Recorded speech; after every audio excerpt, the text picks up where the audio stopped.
You are now watching the Amazing Mets pregame show with your hosts, Rob and CP. Let's go Mets! Let's go Mets! Let's go Mets! Let's go Mets! What's up, Mets fans? Welcome back to the Amazing Mets pregame show right here on the channel, on X, both of our channels, both of our X accounts, and of course on my Twitch account as well. Mets fans, yesterday was kind of fun, wasn't it? We had an excellent post game. Unfortunately, Chris couldn't be there, but I did my best to hold it down, and it was just a extraordinary pumping.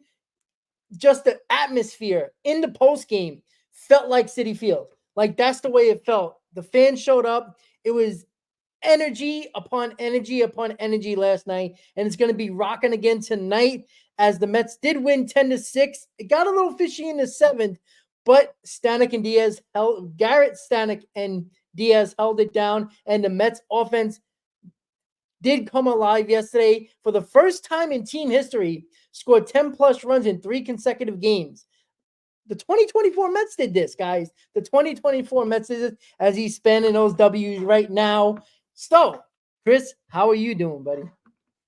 I'm doing fantastic. You know what? I would be doing a little bit better if I was not running errands and I didn't have to watch the game on my phone last night. Obviously, I was not able to go up on the post game for the first time in a very long time, Rob. But again, I know you held it down. The stream was popping. I'm really salty that I got to miss it, but I'm really proud of you because I like the analysis. I was watching the replay, and that was awesome to see. Listen, right? I think we're both proud of this New York Mets team and what they're doing right now. They are firing on all cylinders. And the main focal point after that Philadelphia Phillies series with how the offense kind of went away after game one was, was this offense going to respond? And obviously in game one of the National Series, they hit a little bit of a dry spell. They got the win because of some late game heroics by Iglesias and Marte. But in games 2 and 3, they exploded full out for 10 runs each. And then again, last night, another 10 runs. Everybody was doing it. Alonso, Vientos, Nimmo, Acuna, everybody was doing it. Tyrone Taylor had multiple walks in terms of upping his on-base percentage to 481 over his last 22 at-bats. It was a team offense, right? Yep. It was a team offense. And first time in franchise history, 10-plus runs were scored in back-to-back-to-back games for the New York Mets. And you know what? I understand we're going up against a very tough test. A guy that kind of shut us out, minus a Tyrone Taylor solo home run in the last outing and that walk-off win for the Phillies in Game 3 on Sunday. But let's make it 4. Let's make it 4 because this offense is riding high, and I want to spam some W's if I'm able to make it to the post game. We need to spam some W's. Whether I'm there or not, it doesn't matter. Spam some W's for me if they do go ahead and win this game. Because this is electric baseball that we're seeing, and at the most crucial time as well. Absolutely. If my broken fingers would allow me to do it, I definitely will, as I did a terrible job yesterday, but I tried. I promise you that. But everybody held it down in the chat, spending those W's all over the place. And listen, this Mets team, you talked about Christopher Sanchez, who did a hell of a job against us in Philly. This isn't the same lineup that he faced. There's a lot more guys that are actually performing well now. Alonso, Nimmo, right? Vientos came out of his big slump. A lot of those guys weren't hitting in Philly.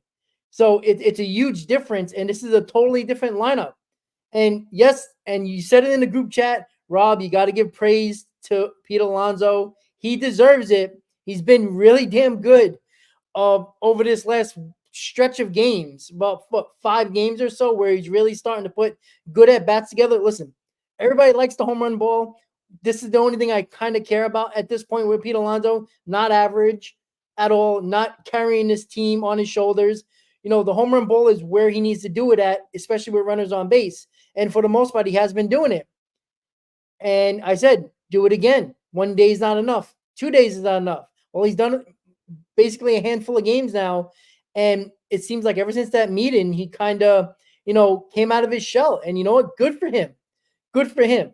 Because he's not a guy that you can hate, right? He just seems like he's an awkward guy, but he's a nice guy. And I don't hate him. He just disappointed me this year. I guess that's what happens, right? When your parents say I'm not mad at you, I'm disappointed in you, and it's like, ooh, that would hurt a little more, right? That's the way I felt with Pete Alonso. Like, he was disappointed. He's coming on now, and listen, all of us would forget the other 150 games if he has a stretch to end the season red hot. Everybody would forget about it.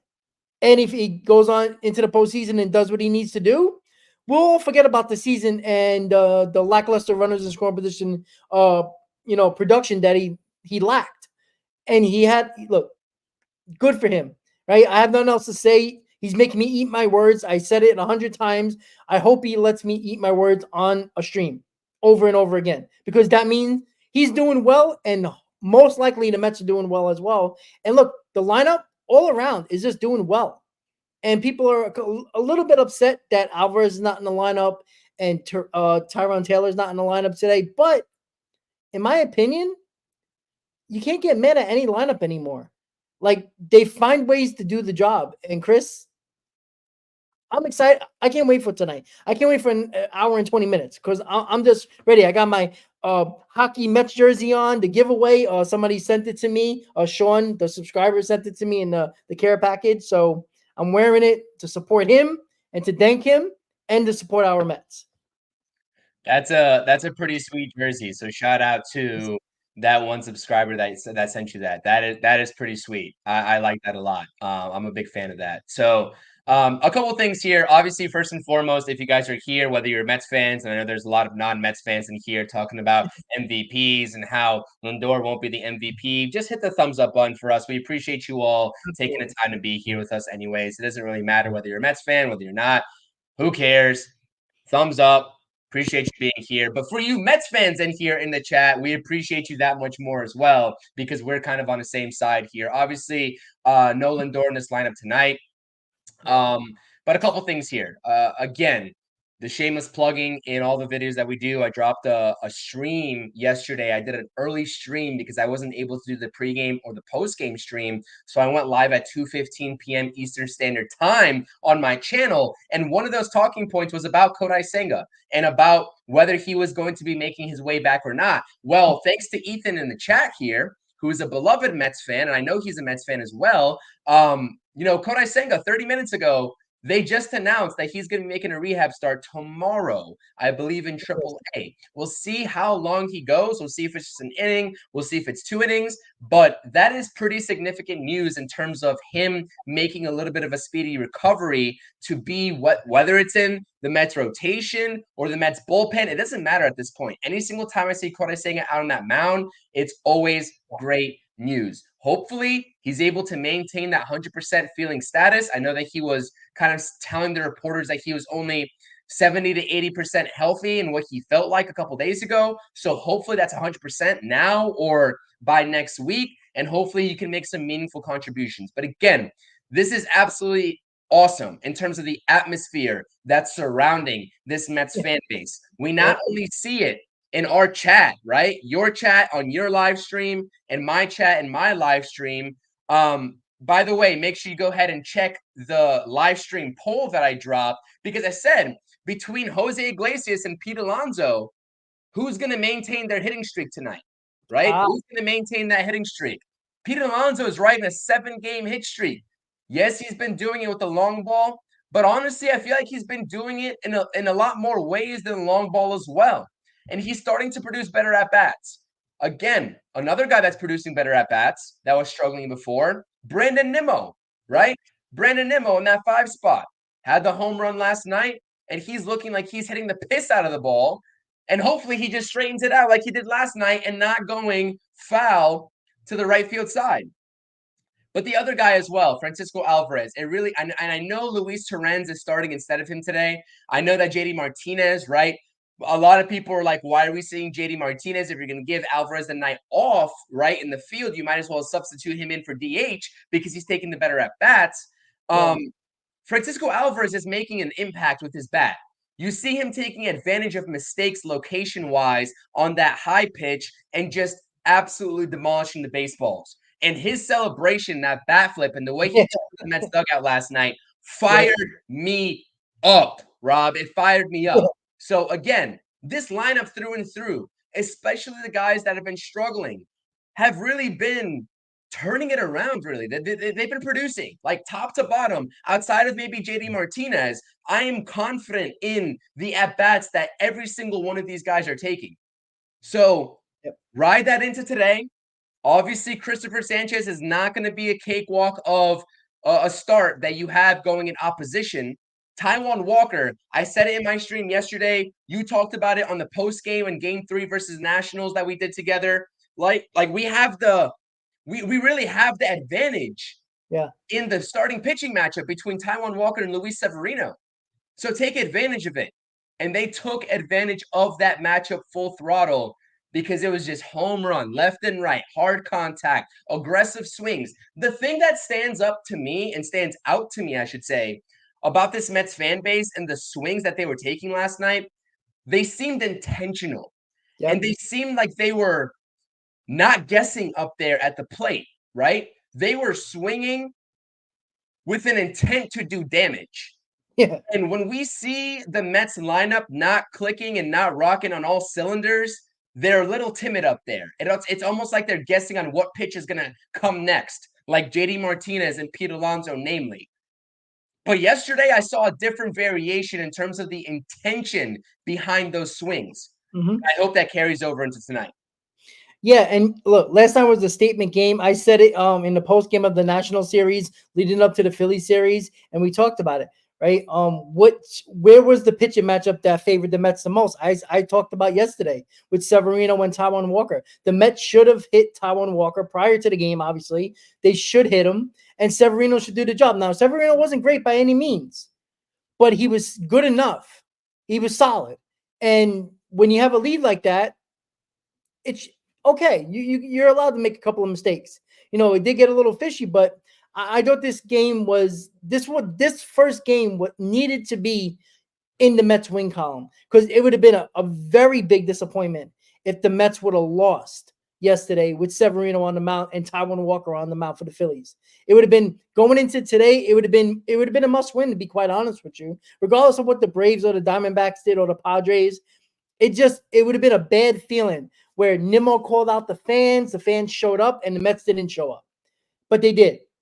And it was a statement game. You saw the energy of this team.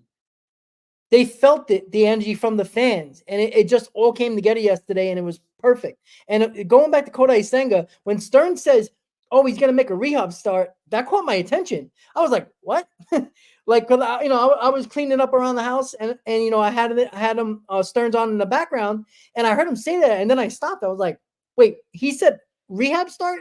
I'm like, wow, they're really going to make him have a rehab start. Because remember, we talked about that a couple of shows ago. Do you think he's going to do a rehab start, or they're just going to thrust him in and make him maybe pitch 3 innings? Now it's a possibility if everything goes well health-wise, regardless of the stat line, because people are going to bring up the stats if good or bad, right? They're going to put an emphasis on it. I'm not at all, right? It's about him. We know what Kodai Senga could do on the mound when healthy.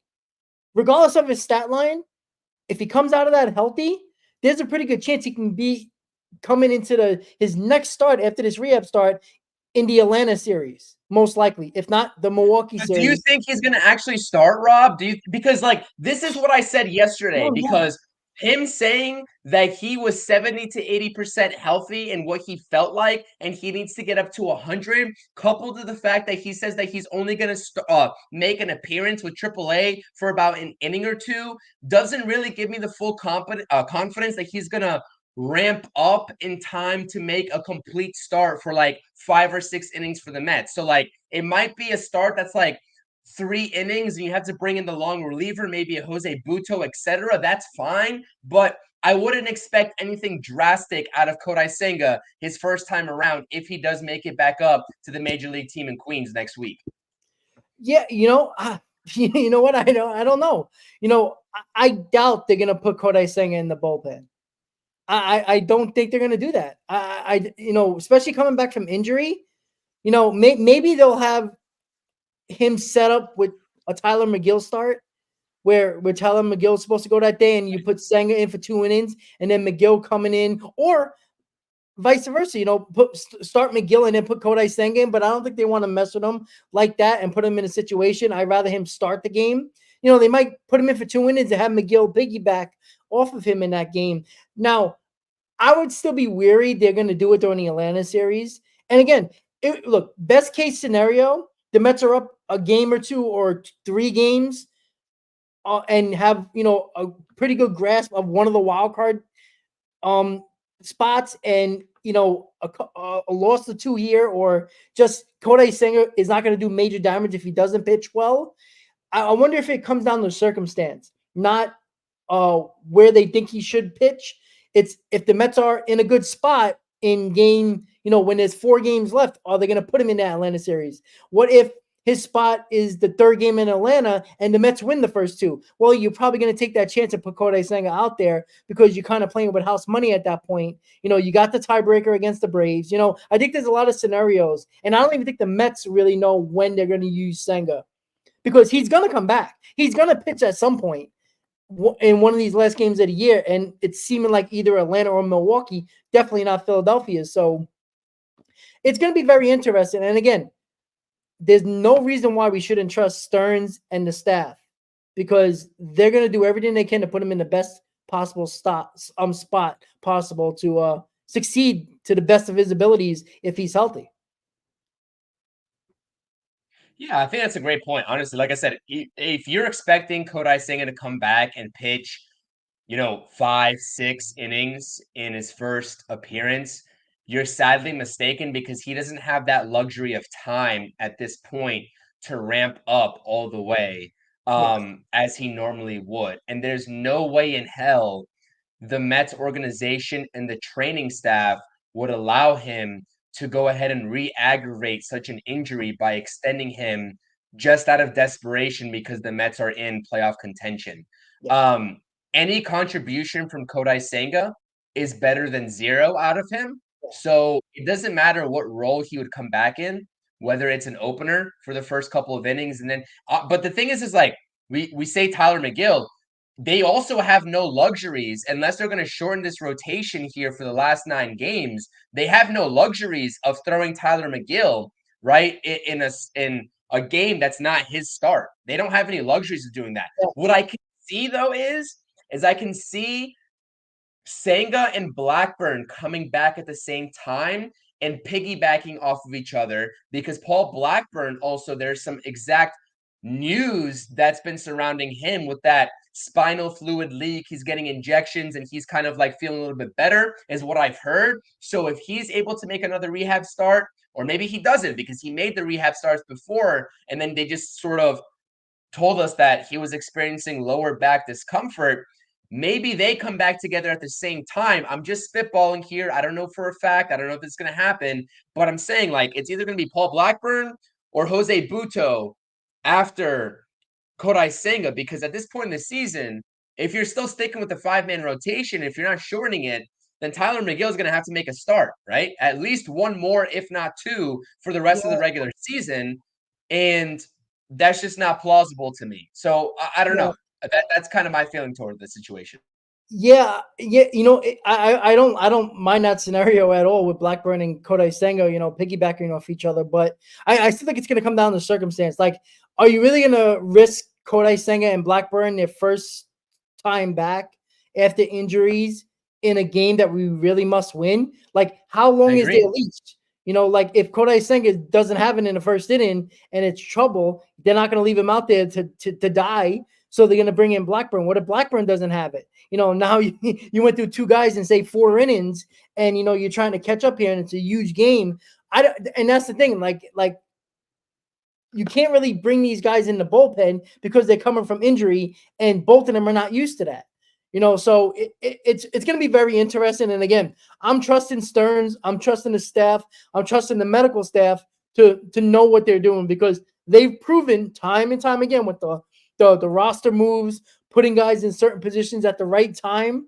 They've done it all season. So I'm not going to question their moves regardless of what they do, even if I don't agree with it. Why would I have the right to say that that's the wrong move until after it happens? I'm like, all right, well, they tried it. It didn't work. I'm not going to completely blame them, but Yeah, it's going to be interesting. And again, I know we're getting ahead of ourselves, but We are, Rob. this is news. Rob, It's news. yeah, we are getting ahead of ourselves. You don't want to know why? This is the primary reason why we're getting ahead of ourselves. This is such excitement that Kodai Singh is coming back. Obviously, the ace of this rotation. But you want to know a little bit of a statistic that is surrounding this New York Mets starting rotation is that they've been the best rotation in all of September, right? With a 1.77 ERA going into last night.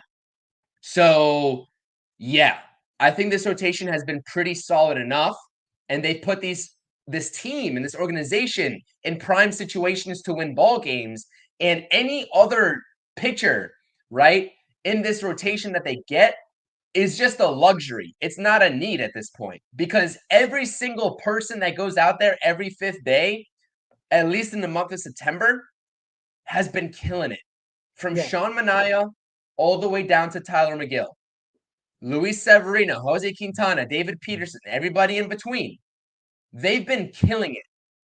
And so we are talking about a reinforcement coming back in Kodai Senga. Obviously, I just told you all I would like to see him in any capacity rather than zero because I do believe in him, even coming off of an injury, let alone 2 for the season. But let's not act like this rotation is not capable and has not shown themselves to be capable with holding it down without Kodai Senga because they certainly have. Yeah, absolutely. That's 100% true. And I couldn't say it better myself. And a lot of people in the chat are, asking where the game tonight. And some people are answering it on the chat. It's Apple TV. All right, Apple TV Plus. It's going to be on Apple, unfortunately. A good news is Apple has done a better job bringing whoever's the home team, they usually bring some type of announcer that has a connection with the Mets, and usually Wayne Randazzo does Met games when they're at home. So we all remember Randazzo on the radio. He was with Howie a couple of years ago before he took the Angels broadcasting job. He's outstanding. So I know Apple TV can get annoying with the odds and hit percentage and stupid crap like that. But overall, the camera angles are pretty cool. I like Wayne Randazzo a lot, so it's not as bad as it was the first year they started it when it was really bad. I don't care for the pregame at all on Apple TV. I don't think they do a good job. But again, find something to do. Eat some food before the game. Take a shower before the game. Cool off a little bit. Have a beer before the game. Something, I don't know, anything before the with that pregame. But the good news is that back-to-back national games, and I talked about this yesterday on the post game. Yesterday was the first time I felt, and I know this is crazy to say, when they had 84 wins going into yesterday's game, where the game was on a national TV on Fox. The pressure was on this Mets team. The pressure wasn't on the Phillies. The Phillies are going to win, most likely win the division, even though it's not set in stone yet, right? They're going to make the playoffs, so there's not a lot of pressure on the Phillies. There was a ton of pressure on the Mets because of Nimmo calling out the fans, because the fans showing up and being energized. There was a lot of pressure on this team yesterday, and that one with Severino, that one with a lot of almost everybody in this lineup, especially the guys that were struggling.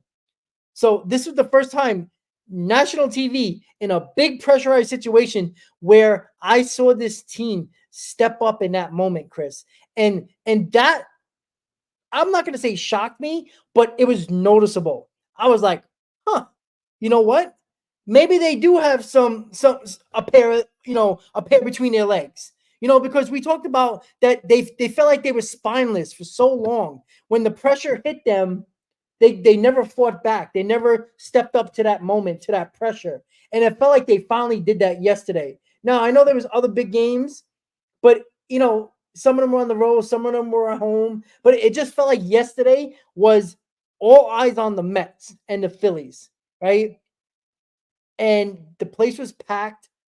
These games matter. It was 10 games to go yesterday, and it just felt like they finally overcame, at least for one game, that pressurized situation on national television. And again, they're doing it again tonight. They're on Apple TV, nationally televised, against the Phillies. 6 games out of the division, 2 games up in front of the Braves. In the second wild card, obviously the record is the same as the D-backs, but we have the tiebreaker, so we're officially in the second wild card. Again, nationally televised. Let's see what they can do here again. I don't want to say this. You can hear me, right, Rob? You can hear me? You're good. Everybody can hear me? Okay. I don't want to say this, but I do because I believe this with every being of my fiber, right? Like every fiber of my being, I should say. I switched that statement up. I apologize. This team is built different, not only roster construction wise, but also in their mindset in terms of not shying away from that big moment that is the later stretch of September baseball when a playoff berth is upon you. This team is built 110% differently than that 2022 team. I feel it in my bones. I agree I with really that. do. I really do. I think the camaraderie in this clubhouse, no matter who you chalk it up to, is different. I have a lot more confidence in this team. I know it's different situations. It's wild card versus division. I know that. I understand that. But I think in terms of just getting the job done and that pressure that's faced upon you in terms of competing with the Braves for a playoff spot is different. And you Yeah. talk about a team that has just young personnel in Alvarez still 22 years old, Luis Angel Acuna 22 years old, Mark Vientos is there at like 24 years old, right? I mean, Yep. these guys are different. And so I agree. And I think we're starting to see a different version of Pete Alonso, especially Yep. after that meeting. And Yep. he alluded to the 2022 season as well in that meeting where he was vocal.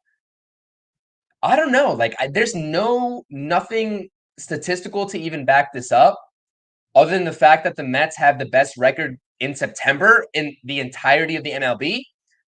We hope that this maintains itself over the next 9 games.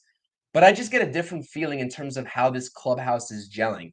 And the fact that they are winning baseball games Yep. while their best player went down and he is about to miss his 5th straight game, and you get the production of Luis Angel Acuna, you don't drop off in the production because Luis Angel Acuna has been phenomenal in his first 6 games as a New York Met. What more do we have to say, Rob? Yeah. It's Yep. like there's nothing to say. We just cannot wait for first pitch tonight. Like it's Yep. beyond me. You see the contributions in Luis Angel Acuna going into last night after we were sitting here 3 weeks ago arguing whether he should be up or not. He's posting a 1400 OPS. Crazy. He's hitting like 350 plus. He's providing you fantastic defense. Yep. Mark Vientos, who was struggling a little bit, hits a crucial home run last night to get things going. Francisco Alvarez at 22 years old is also starting to find the long ball. Yep. Dude, this is like I take it like I know I talk about this team on a daily and a weekly basis, and we both do on our respective channels, but I'm taking a step back and I'm kind of like sitting here and I'm not trying to put expectations on them. I'm Yep. leaving this season for the rest of the 9 games expectationless. But if you all are not mesmerized with what you're seeing right now, Yep. I don't know what else to tell you. Because it's not only the veterans stepping up, it's also the young guys that are producing. Oh, and by the way, they also now just matched my preseason record prediction, and they are going to beat that prediction of 85 wins. I'm thoroughly impressed with this organization. No matter what happens, I'm thoroughly impressed with the way that David Stearns was able to turn this organization around and already clinching a winning playoff season or a winning season for this team. But now Yep. we got to clinch the playoffs. Like, we're here now. I'm going to be greedy. I need that extra mile. I need to see October baseball. Correct. Let's get it done. Absolutely. And everybody's agreeing with you right here. And Cindy brought this up. And you talked about different than 2022. She says it right here. I think the comment's going to pop. You just said it, CP. It's the fact that Lindor went down and they didn't fold. In 2022, Marte went down and they crumbled. This team is definitely built different. 100% Cindy. Great comment. That that's what I talked about. How many for a year now? I talked about that. When Marte went down, there was nobody that stepped up to fill that void, to fill that clutch hitting that Marte provided in 2022, who was our best clutch hitter. Right? Lindor, our best clutch hitter, our best performer. He went down. Would anybody would have been surprised if this team wouldn't have done well if Lindor went down? Because everybody says that when Lindor's in this lineup, when Lindor's going, this team has a pulse. Well, I think it made the team, or at least the core guys that were struggling, realize that, hey, we can do it for ourselves too. We can do it for each other when Lindor's not here. I think they finally realized, wow, we can do this too. And that's without our best player. I mean, I think that's a mental game as well. Because, Alonso, they brought it up that Alonso had this meeting because Lindor was out of the lineup. And it felt like they were kind of down and starting to feel bad for themselves a little bit.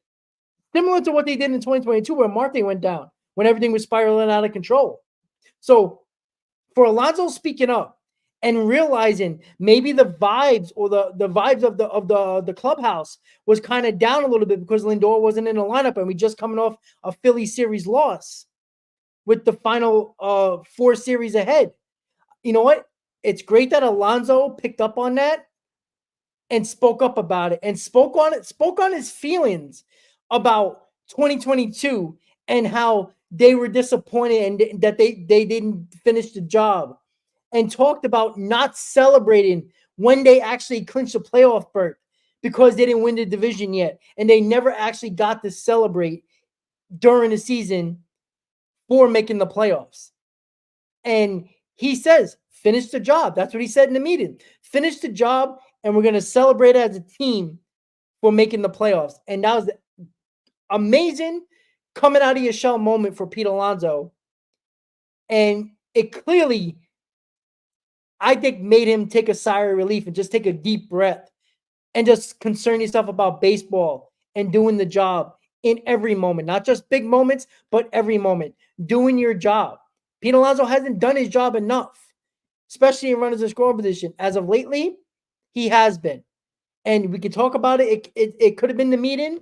Yeah, we're all going to pinpoint that because ever since Lindor had that meeting, he went off, right? So everybody's going to pinpoint to the meeting, but maybe sometimes it's just the weight off your shoulders that I think that you see it with Pete Alonso all of a sudden. He doesn't look, fidgety at the plate in the batter's box. His feet aren't stepping in the bucket. He ain't reaching out for the slider anymore. He's been fouling back balls, sliders on the outside corner that he's usually flailing at. He's doing all things different than we've seen for most of the season. That's a great sign. And not only Alonso, it's Nimmo, like you said, Chris, and Vientos. We know about Iglesias. We know about Tyron Taylor getting the walks, even though he didn't get hits, getting those walks, getting on base for other guys to do some damage. That was all in a nutshell yesterday. And they got to do it again tonight, right? I think we can kind of say the matchup's kind of even for the most part. I think you can give a little edge to David Peterson. But the way this is a total different Mets lineup from the Phillies series in Philly. I think we can all agree on that. We'll see. I mean, hopefully it is. I mean, David Peterson did a fantastic job the last time out. Obviously, Carlos Mendoza decided to stretch him a little bit too far. And it was a good decision to do so because David Peterson was pitching pretty well up until that point, and it kind of backfired a little bit. But Christopher Sanchez made one mistake on the Tyrone Taylor solo home run, and he didn't make any mistakes. He had a 3-pitch arsenal, and this is kind of where we're transitioning into this game and talking to you all about this game. This is a hell of a southpaw, lefty matchup duel that the Phillies and the Mets have going on. And correct me if I'm wrong, the Phillies are waiting to pop some champagne and celebrate for a playoff berth, right? If they win one more game. I think it's one more game, but it could be two. Only Okay. because I think because of the amount of games. What is it? 9 games left. If they win, it would be 7 up on the Mets. So I think it's 2. I was If, thinking in terms of just like the playoff berth in general and not the not the division in division. terms of them Oh, okay. being Yeah, lucky 2 off a is the wild card. division. I think playoff berth is 1, and the division is 2 wins against us. So yeah. Yeah, so I prefer them to not celebrate on on our field. Obviously I don't expect the Mets to sweep this 4-game series all the way through. Sweet! Although if it presents itself, I mean, let's Chris, fucking do it. if we sweep this series, we'll be 3 games out of the division. I With know, I know. I brought that up I'm on the counting post it game too. yesterday. I brought that up on the Yeah, post game yesterday. It's not out of I'm the question.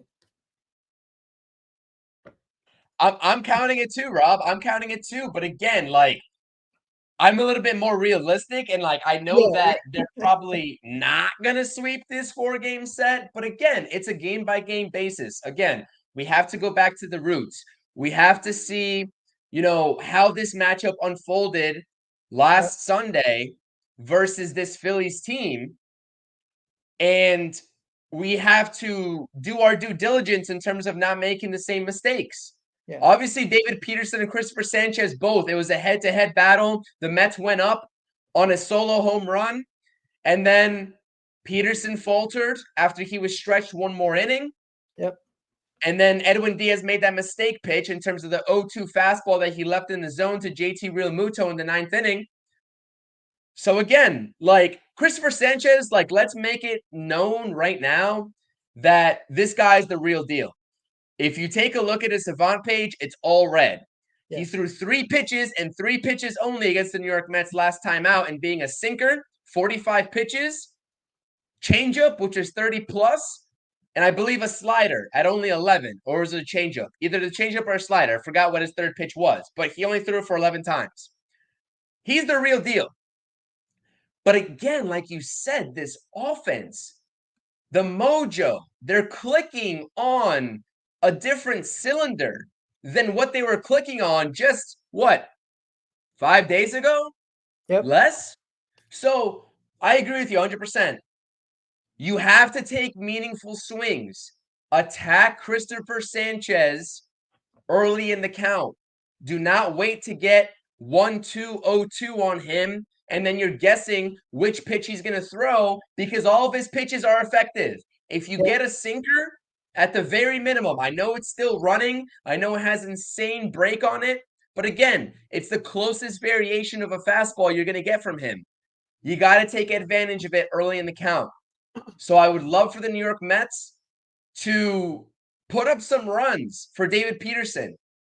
Because as great as David Peterson has been so far this year, I think that he's a lot better pitching with a lead.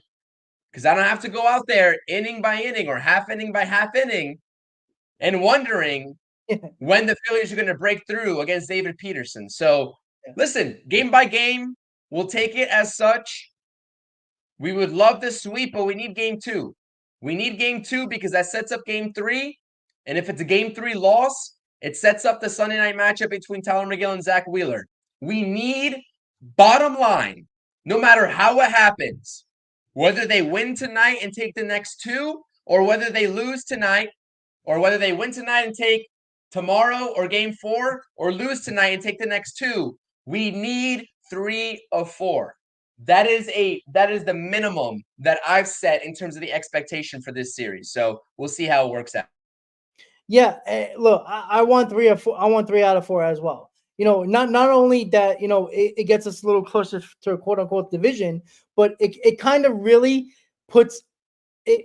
It makes it really hard for the Braves to not lose. They need it's just very simple, right? The Mets can go 5-4 in their last 9. The Braves have to go 7-2 and win the series against us to have the tiebreaker. So they have to not lose more than 2 games if the Mets only play 1 game over 500 out of the next 9. And regardless of taking 3 out of 4 against the Phillies, However we get the 5-4, the Braves have to do that much better. So if anything better than 5-4, the Braves can only lose basically once out of the next 9 games and have to win the series against us to at least have the tiebreaker. But again, it might not matter for them when it comes to us. They might be worried about the Diamondbacks. We might be perfectly fine in this playoff race and solidified in this wild card. The Braves might be worrying about the Diamondbacks, not us. So that this is the spot the Mets put themselves in, is that the Braves can't lose more than 2 games if the Mets play just 1 game over 500 in the next 9. Now, of course, we all want more than that. And 5-4 gives you 90 wins, right? So, looking at it in a lot of different scenarios, because we have the tiebreaker with the Diamondbacks and because we're up 2 games on the Braves have to play 3 games better than us in the loss column and beat us in the season series, because they can go 7-2 and we can go 5-4. But if we win that that series against them, 2 out of 3, doesn't matter. We win because of the tiebreaker. So we're obviously in the driver's seat, and we're in the driver's seat a lot more. That's why I keep on putting the emphasis on what the records need to be if the Mets are what they might be, 5-4, 6-3, whatever it might be, to add up to 9 wins. The Braves need us to lose multiple games in a row. If the Mets avoid a 2-game losing streak, or a 3-game losing streak during this 9-game stretch, it's nearly almost impossible. Not a guarantee, but it's almost impossible for the Braves to go ahead of us a game. That's how hard it's going to be for them. And not only, we know the Mets schedule is tough with 3 more with Philly, 3 against the Braves, and 3 in Milwaukee. They faced the Royals the last 3 games of the season. The Royals are still fighting for one of those 2 wild cards, 2nd and 3rd, and they might still fall out of the of a playoff spot if they don't play well. So I just want to put the math in some people's heads a little bit more, because people are only focusing on the Braves, which is understandable, but it's the Braves don't only have to worry about us and the Diamondbacks. We just have to worry about ourselves. And if we play average, not saying we will, I hope we do better, but if we play average, 5-4, 1 game over 500, that's 90 wins, and the Braves got to go 7-2 and beat us in the series. That's it. That's just the minimum the Mets have to do. Anything better, call it end game. We make the playoffs, regardless if it's the 3rd or 2nd wild card. And I 100% agree with you. That's a great synopsis of it. But the main point that I took away from that and what you just said is that we control our own destiny. Correct. That's exactly what I took away from what you just said. We control our own destiny. We can scoreboard watch as fans all we want. The Mets players can scoreboard watch as much as they want. But we and they, right? They being the Mets, control their own destiny. So go out there and do the thing. That's it. Go out there and don't rely on any other team to take care of business on your behalf. Go out there and do it yourself. So, no, I agree with you 100%. Yeah, and I did put a poll up in regards to David Peterson. I can't see the poll, obviously, but I put how many innings for David Peterson tonight. I put 5, 6, 7, or 8 plus. When I checked it right before we went live, there was about 7 to 10 votes once we went live, and it was 7 innings that was leading. I don't know if anybody in the chat can look at the poll right now. What is leading? I'm assuming it's probably going to be either 6 or 7. If it's 8, that would be awesome. 8 plus, that would be. But we all want that. That would be great. That means the Mets are really, putting it on the Phillies most likely if the Mets score. So yeah, let's see how it goes, guys. Get pumped. We're less than an hour away. Apple TV. We're an hour away until Mets baseball, Mets Phillies, a rockin' City Field tonight on a Friday. It's gonna be fun, guys. Chris, Nothing better. Any final thoughts about this game? What are you looking for with this lineup? And what do you got to say in regards to your channel? If you got anything, any videos posting up? Yeah, no. I appreciate you all being here first and foremost. Like these pregame streams as the Mets have been winning and it's come down to crunch time have been absolutely awesome. We try to provide the best content for you all on both of our channels. So if you haven't subscribed to my channel or Rob's channel and you're subscribed to the other person's channel, make sure you subscribe to both. We both got these streams, pre-games, post-games, but again, as I was not available last night, Rob's got you covered, and vice versa. When he's not available, I got you all covered. So again, subscribe to both channels. That's really all I got. This lineup, again, it's hard not to trust this lineup. I know Francisco Alvarez is sitting. I know that Luis Torrens is in the 7 hole. He's catching. I know JD Martinez has been struggling. He's in the 6 hole. But I really expect this lineup to continue the trend that they have been, progressing toward over the last 3 games. Starling Marte again playing right field back in the 2 hole. He's been awesome in terms of the offensive production. Vientos and Alonso and Nimmo, if they can get going in the middle of the order, that's awesome. That is going to carry this team a long way over the next 9 games. So David Peterson has to go out there, do his job, get run support for David Peterson. You saw yesterday, Luis Severino did not have to be perfect in order to lead this game in a decent situation, right? Like the offense got his back and he made his mistakes, as you said at the top of this pregame show, but the offense got his back. It would be great if every single pitcher, 1 through 5 in this Mets rotation, could have the same luxury.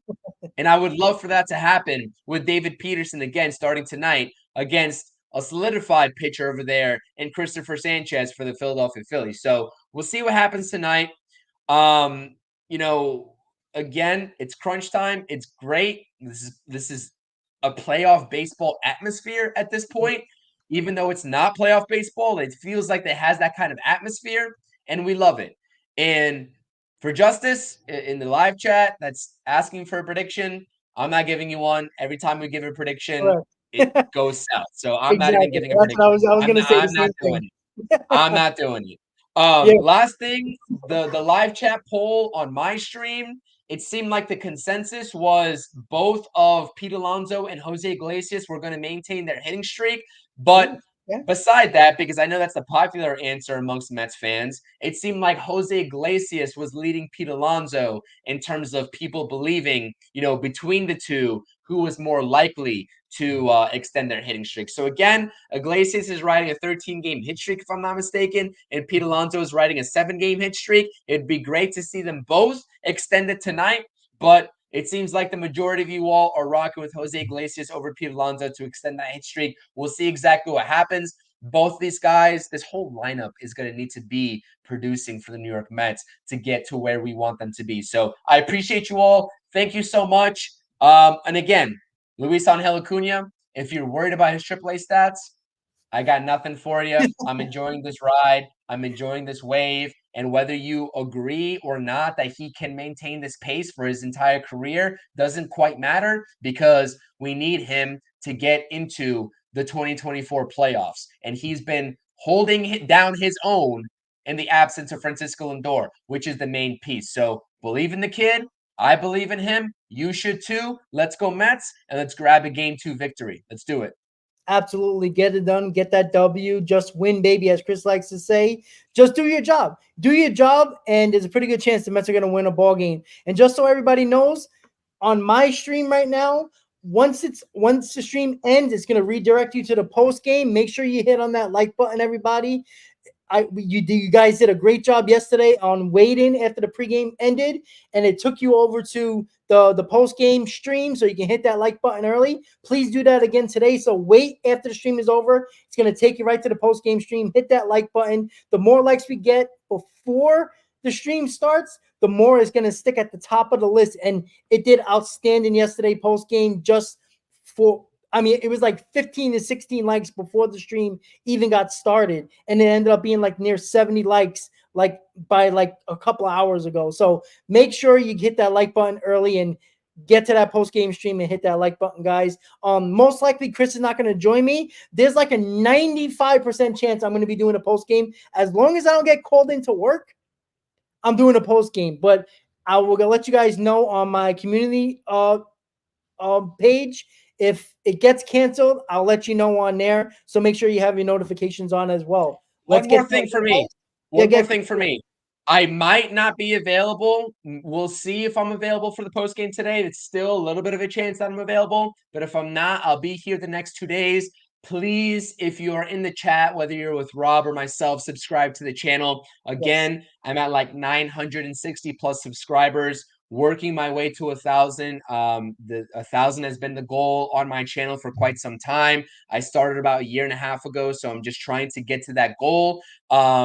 And again, I appreciate you all being here. Those of you all who've been supporting the channel, again, I want to extend a heartfelt thank you. Obviously, I did the live giveaway that Carlos Ortiz did win. He's got his prize, or he's getting his prize as it's been shipped off. But I will be doing more giveaways on the channel as well. So I definitely appreciate you all. Subscribe if you haven't, and don't miss any future content. I got some more individual player breakdowns dropping on the channel next week. I did Tyrone Taylor, I did Francisco Lindor, I did Sean Manaea, and I did Pete Alonso. I'm going to do Jose Iglesias. Hopefully, I'll get to Edwin Diaz, again, as per the request in my community tab. And there's going to be a whole lot more player breakdowns this season. So I appreciate you all rocking with me and rocking with us. It means a lot. Absolutely. So, guys, enjoy the game. I will see you on the post game. Pretty good chance I will be doing the post game. So let's hopefully we're talking about that win in the post game show. Thank you for tuning in to another Amazing Mets pregame show right here on both of our channels, X and on Twitch. Enjoy the game, guys. Let's go Mets, and let's win game number 2 of the series against the Phillies. See you on the post game. Let's go Mets. Have a good night, guys.